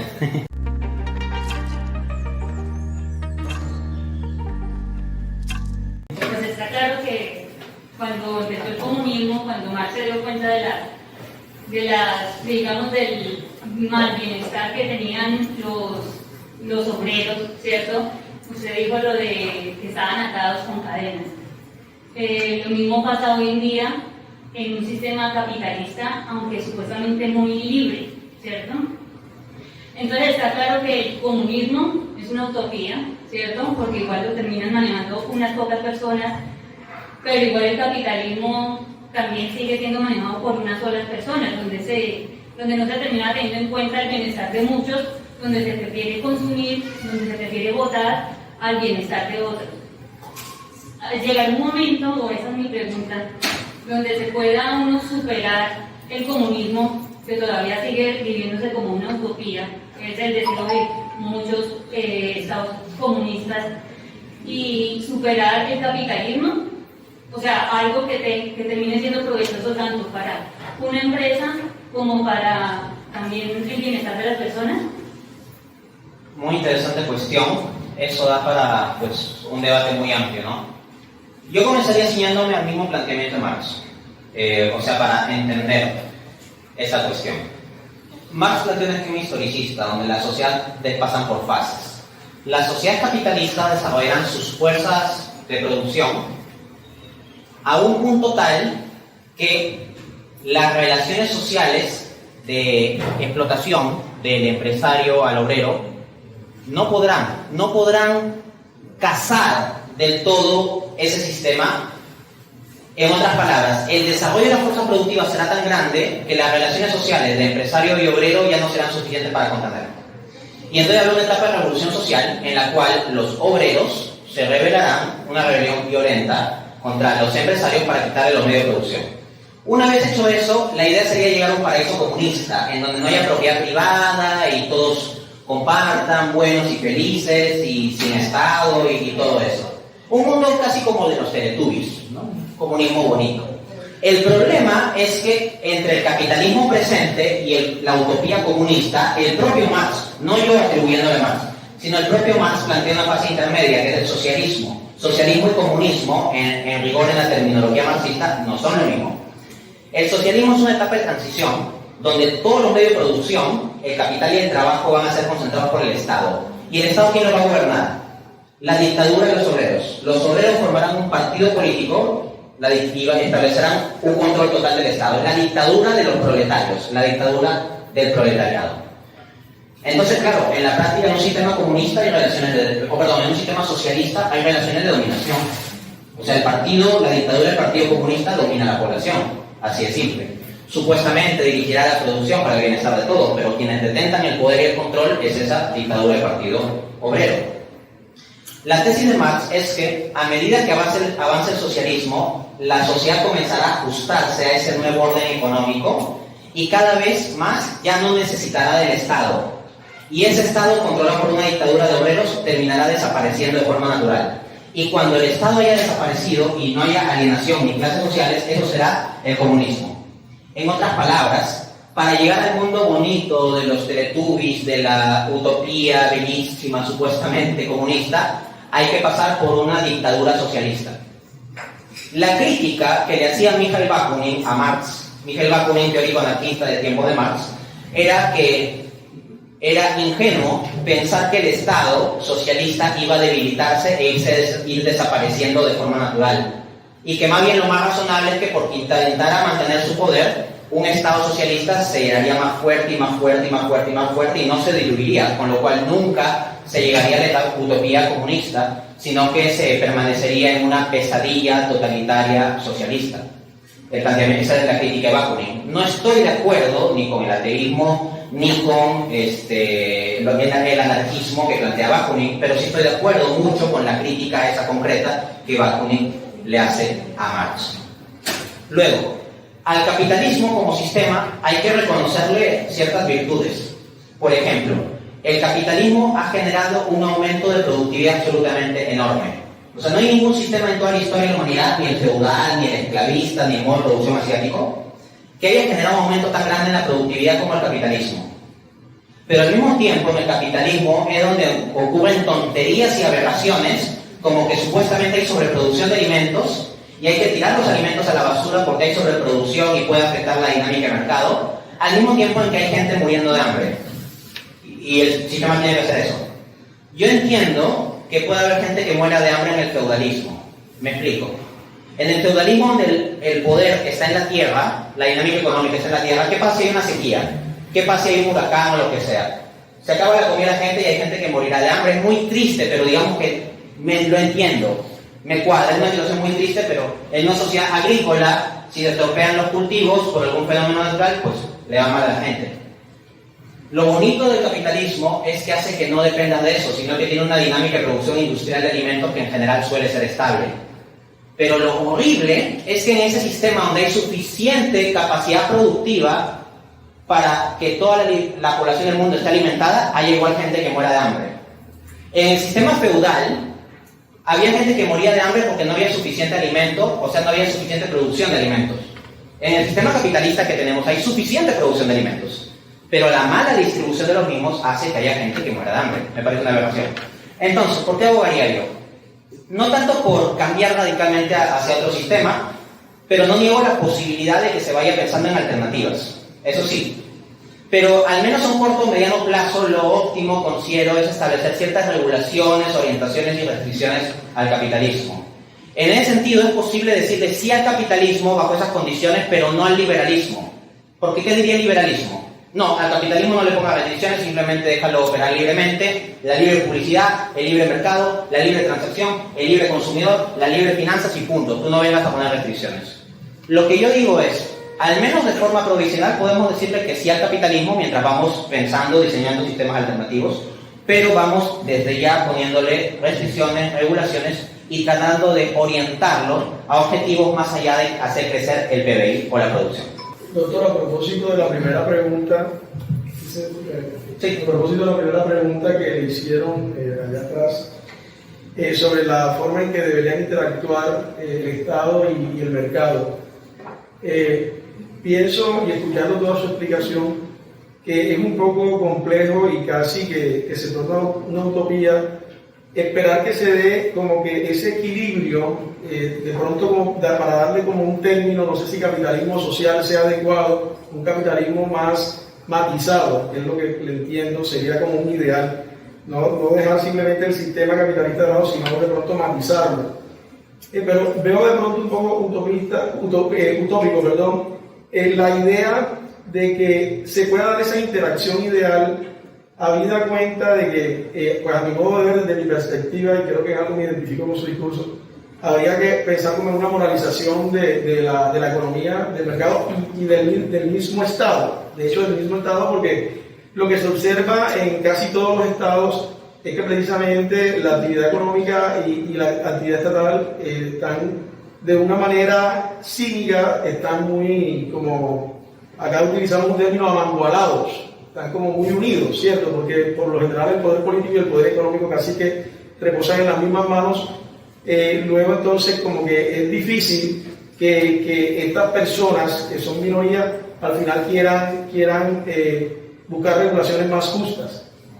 No obstante, hemos visto que en algunos países ahora de manera reciente se han venido dando regulaciones en este tema de la obsolescencia programada, han venido regulando un poco el tema de ley de reparaciones de piezas, de reutilización de piezas, pero sí, digamos, es algo, es como una luz, pero no sé, o sea, le insisto, de pronto es un poco utópico, de pronto mira uno el tema Singapur ya haciendo algo completamente, pero definitivamente para que se dé ese equilibrio entre Estado y mercado, créanme que pues lastimosamente es complicado. Ahora, de pronto uno diría, hay que apuntarle más a la población, usted lo decía, el tema clave es educación, pero volvemos al mismo tema, la educación, quién la maneja, quién la direcciona. En ese sentido, pues, no sé, yo espero en el libro y estoy muy interesado pronto encontrar, a ver cómo se puede orientar ese asunto que de pronto veo muy como complicado. Muchas gracias por la cuestión. En el capítulo 7 se discute el tema de soluciones. Pues para no ser muy larga la conferencia he tenido que pasar un poco rápido por el mismo. Hablo bastante del tema de educación. De hecho, el capítulo 7 está dividido en acápites, como todos los capítulos, y al menos 2 acápites se dirigen solo al tema de educación. Entonces sí, es fundamental y es muy correcto que en su análisis sobre el tema vea la importancia de eso. Pero nos lleva también a la cuestión de las relaciones de poder, o sea, quién maneja esto y todo eso. Ahora, frente a la objeción de que un sistema donde hay un perfecto equilibrio en cantidad y calidad, para usar los términos que dije, entre Estado y mercado, pensar que eso sea como un ideal utópico, asumamos la premisa por un momento, asumamos que es un ideal utópico, no discutamos la premisa ya. Bajo esa premisa, tenemos, digamos, 3 utopías. En un lado, un sistema socialista, donde la dictadura del proletariado se apropia de los medios de producción para conducir a la sociedad eventualmente hacia un comunismo que es un paraíso bonito. En el otro lado, la utopía liberal, la austriaca, de que dejando todo simplemente a la libre elección de los individuos sin mayores regulaciones, se va a generar el mejor orden económico, social, etc. Y luego, el planteamiento que yo tengo es en términos de un equilibrio. Pues bien, asumiendo que mi planteamiento fuese utópico, incluso asumiendo esa premisa, podríamos preguntarnos, ¿qué es menos utópico? ¿Un extremo, una utopía de ese extremo, una utopía del otro extremo o una utopía que busque más o menos un intermedio? Creo que ya de por sí es bastante evidente que es un poco más factible o menos utópico, por decirlo en esos términos, buscar un intermedio. Apelaría también a la noción del filósofo Immanuel Kant del ideal regulador. Kant plantea el ideal regulador como un objetivo que nunca vamos a alcanzar, pero que el solo hecho de buscarlo lleva a que vivamos mucho mejor. Por ejemplo, acá hay muchos estudiantes. Si ustedes tienen como ideal regulador sacar 20, o bueno, no sé cómo son las calificaciones acá, en Perú la máxima nota es 20. Por ejemplo, hay otro país donde es 10, por ejemplo. Ya. En mi país 20, Perú. Sacar 20 en todos los exámenes que uno da, probablemente, muy probablemente, no lo cumpla en todos los casos. Es probable, tal vez, que en la mayoría de casos no lo cumpla. Pero si genuinamente dirige sus acciones teniendo en cuenta ese ideal regulador, los resultados que obtendrá como individuo serán mucho mejores que los que se obtendrían si no se tuviera claro ese ideal. Entonces, la idea sería que nos vayamos acercando hacia ese ideal regulador. Entonces, me gustó mucho el ejemplo que mencionó, que en ciertos países se ha puesto restricciones a la obsolescencia artificial. Eso se puede hacer. Si se pudiera hacer a nivel global, o una especie de tratados internacionales que pongan restricciones y sanciones contra la obsolescencia artificial, sería muy importante. Mucho se habla de los objetivos del milenio y de la ONU y todo eso, y mucho el medio ambiente, qué bonito el medio ambiente y las tortuguitas y los arbolitos. ¿Sabes qué sería mejor para proteger el medio ambiente? Poner leyes muy duras, muy estrictas, regulaciones muy duras, en contra de la obsolescencia artificial. Eso sí genera una cantidad de basura y de consumismo y de carga ecológica absolutamente gigante. Entonces la idea es comenzar a ir implementando esas medidas, ¿no? Básicamente por ahí va mi planteamiento. Buenas tardes. O sea, estamos en tiempos de política, se vienen las elecciones del máximo mandatario del país y, o sea, es muy interesante escuchar en la conferencia lo que tiene que ver la relación entre Estado y mercado. O sea, de una u otra manera, bueno, como lo mencionaba ya anteriormente, aquí tanto el poder político como el poder económico está manejado por una poquita persona, entonces de una u otra manera siempre se va a un fin. Pero, ya que me enreo un poquitico, le van a hacer la pregunta. Pero, ¿qué pasaría en caso de que el Estado, o sea, vaya un poco más encaminado a un análisis de necesidades, digamos, del entorno en cuanto a la regulación? O sea, estamos hablando de una regulación de pronto equitativa, algo para buscar el equilibrio. Pero creo que ante eso primero hay que hacer un análisis, o sea, hay que ver qué se necesita, en dónde está y en qué momento está a regular. O sea, es más o menos lo que entiendo que se está planteando. Porque es que tampoco se puede entrar a regular de una manera exhaustiva, porque es que los que tienen, o sea, el que está ahí arriba, bajar así muy feo, van a provocarle como un shock económico. Pero si de una u otra manera se va regulando de manera paulatinamente, digamos que se va a sentir menos el peso y de una u otra manera se va a llegar a un equilibrio, porque es que está abajo va subiendo un poquito y el que está arriba no va a sentir tanto el peso. O sea, es lo que entienden el planteamiento que repite el libro. Es correcto, sí, es correcto. Gracias por tu comentario. Podría resumirlo como que hay que ir por ese camino sin prisa pero sin pausa. O sea, tener prisa sería de forma radical querer implementar todo un conjunto de regulaciones que generarían un shock social, un levantamiento, conflicto, etcétera, ¿no? La idea es irlo haciendo de forma paulatina, pero no pararse, o sea, no pausarlo, sino ir secuencialmente a lo largo de un conjunto de reformas. Y paralelamente, durante todo el proceso secuencial de reformas de política económica o regulación económica, hay que hacer cambios en educación. Con respecto al tema de regulaciones que tú ya mencionabas, es importante que se trabaje con equipos multidisciplinarios. O sea, que no seas simplemente ingeniero o economista o abogado y punto, sino que se requiere examinar estas políticas con sociólogos, con psicólogos, sí, con economistas, con juristas, con historiadores, con filósofos, etc. Se requieren equipos multidisciplinarios en la formulación de políticas y regulaciones. Ahora bien, si se trata simplemente de gente contratada por el Estado y bajo el control del Estado, no tiene peligros. Entonces es mucho mejor que se comience a dar peso y participación en estas cuestiones a los colegios profesionales, al colegio de psicólogos, al colegio de economistas, a asociaciones civiles, a organizaciones ciudadanas o a agrupaciones religiosas, a colegios, a universidades, y en la medida en que esas instancias intermedias comienzan también a intervenir en la formulación de esas políticas, se tiene una democracia más genuina, una democracia que no se limita a votar cada 5 años por el tipo menos malo, porque constituimos nuestra libertad política en democracia. La democracia es simplemente que cada 5 o 4 años tenemos que elegir de entre lo malo cuál es el mal menor. Y lo cual significa que sistemáticamente apoyamos el mal, simplemente que supuestamente el mal menor. Y muchas veces manipulados por la mala información terminamos apoyando el mal mayor. Pero ponernos en una situación de continuamente tener que apoyar el mal no es nada cómodo y hay que comenzar a romper con esa situación. Lo cual significa que tiene que constituirse instancias por medio de las cuales la sociedad civil puede intervenir en la formulación de políticas más allá de meramente depositar un papelito cada 4 o 5 años.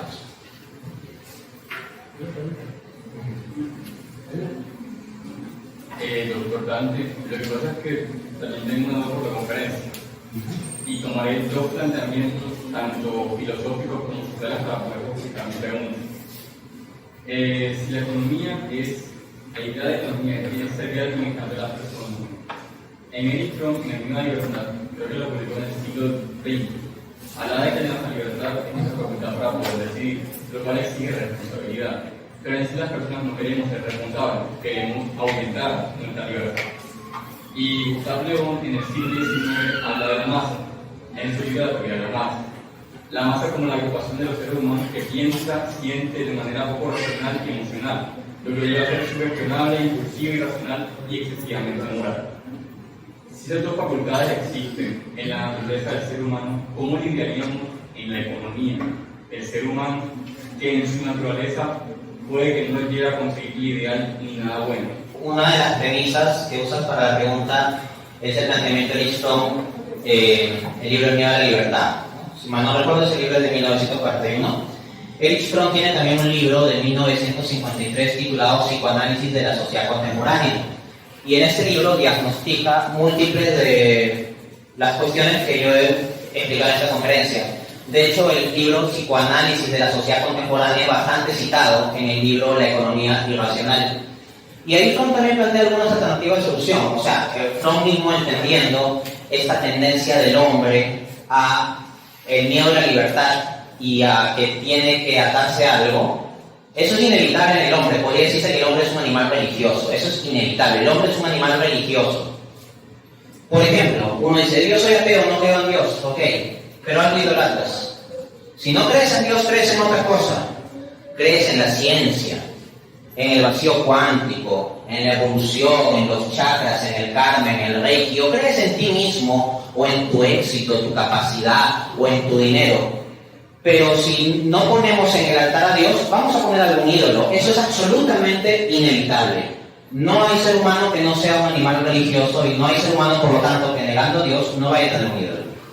Este análisis lo realiza Fromm. Y Fromm plantea la necesidad de una vuelta hacia la religión. Esto es interesante porque el discurso de Fromm a este respecto no es de orden religioso. No es que él abogue por un credo religioso específico o que él sea de por sí un pensador religioso. Él es un pensador social. Pero en las últimas partes del libro Psicoanálisis de la sociedad contemporánea habla de la necesidad de la vuelta a lo religioso, incluido la religión en los espacios públicos, no solo en la vida privada de la gente, sino en los espacios públicos e inclusive en instancias como la educación. Él aboga en esto porque entiende que el problema de la sociedad contemporánea es que no hay cohesión, o sea que todos somos individuos dispersos. ¿Y cómo podemos todos estar unidos? La mejor unión que podemos tener es si somos hermanos. Si todos nos vemos como hermanos, estaremos sumamente unidos en unos lazos genuinos dados desde el amor. Y Fromm habla también del amor. Entonces, el punto es, si yo digo que somos hermanos, pero Dios no existe, no somos hijos de un mismo padre, en ese sentido, pues eso de decir que somos hermanos es simplemente una ficción, una retórica. Es una retórica vacía. Pero si Dios realmente existe y somos criaturas a su imagen y semejanza, entonces hay una instancia real, objetiva, realmente existente, que lleva a que genuinamente, de algún modo objetivo, estamos hermanados entre seres humanos. Voy a revelar mis cartas en el último acápite del capítulo 7 del libro de Economía Racional. De hecho, en los dos últimos acápites del capítulo 7, hablo sobre cuestión de espiritualidad y religión como necesarios para combatir toda esta maldad de la economía racional. Entonces, yo iría más o menos en la misma línea que plantea Erich Fromm, a quien de hecho creo que también cito ahí, y al economista Ernst Schumacher, de reincorporar esto a la vida social, no solo individual. Nietzsche había dicho que Dios ha muerto, que Dios había quedado pues fuera ya de la vida cultural de Occidente. Pero mira, hoy en día seguimos discutiendo sobre Dios, ¿no está? En un espacio universitario de repente sale la cuestión. Entonces, al menos a un nivel social o académico, la discusión sigue viva. Si Nietzsche dice que Dios ha muerto, pues bueno, parece que ha resucitado. Hoy en día, en las mejores universidades del mundo europeo, estadounidense, se realizan debates sobre la existencia de Dios. Busquen, por ejemplo, los debates del filósofo norteamericano William Lane Craig contra prominentes filósofos ateos. Él es creyente cristiano.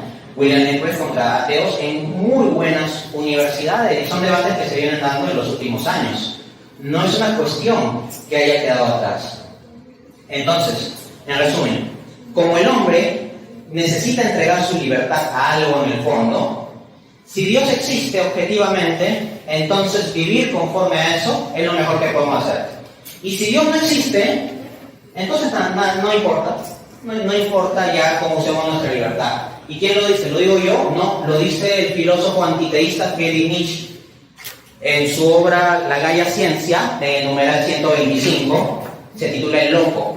Y habla de un hombre loco que sale al mercado proclamando, busco a Dios, y después, frente a que la gente no le responde, dice, Dios está muerto. Y luego dice, ¿pero existe ahora acaso un arriba y un abajo? O sea, lo que el propio Nietzsche era consciente es que si Dios no existe, ya no hay una escala objetiva de valores. En la visión de Nietzsche, cada uno podía crear sus propios valores como superhombre, pero no cada uno, mejor dicho, porque esto es inexacto. La verdad es que la mayoría serían borregos y solo unos poquísimos o un poquito sería el superhombre que podría de verdad crear valores. Pero al final de cuentas eso es una ilusión tonta, si es que Dios existe.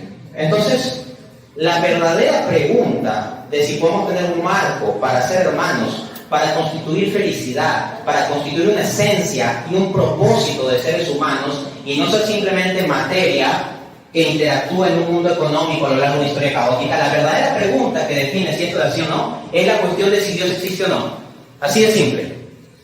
Y de nuevo voy a revelar mis cartas. Al final del libro planteo esa cuestión de si Dios existe o no. Y si a alguien le interesa profundizar en la cuestión, yo tengo debates al respecto. Pueden buscar en mi canal de YouTube Dante Urbina, Dios existe, y buscar material al respecto, y esto se puede probar con argumentación racional. Pero al final de cuentas, la pregunta de quién eres tú depende de si Dios existe. Porque la pregunta de qué es una tijera depende de si hay un fabricante de tijeras que ha diseñado con un propósito eso. Pero si no existe tal cosa como un fabricante de tijeras a nivel industrial que lo haya diseñado, entonces simplemente se trata de unos pedazos de metal y plástico puestos juntos. Lo primero que todo quería de verdad darle muchísimas gracias por haber visitado Santa Marta. De verdad que ha sido muy provechoso escucharlos. Hemos estado con el cerebro partido por mucho tiempo en dos bloques en el que el socialismo y el liberalismo económico simplemente nos han puesto a ver en blanco y negro, y siempre había meditado en esto que ustedes decían, en una economía moral, en una sociedad que necesita volver a la moral, y ha sido verdad que muy interesante escuchar sus tesis. Volviendo a una pregunta que pues estaban rondando por ahí de cara a nuestras próximas elecciones presidenciales, ¿usted qué consideraría que es más o menos conveniente si podemos colocarlo en una balanza dentro de las cosas malas. Como usted dijo ahorita, estoy de acuerdo en que venimos votando por el menos peor, por lo que toca, porque algunos le tenemos, digamos, pavor a las consecuencias del estatismo y otros, pues, también le tenemos miedo a este mercantilismo y clientelismo y corrupción que ha venido gobernando por décadas.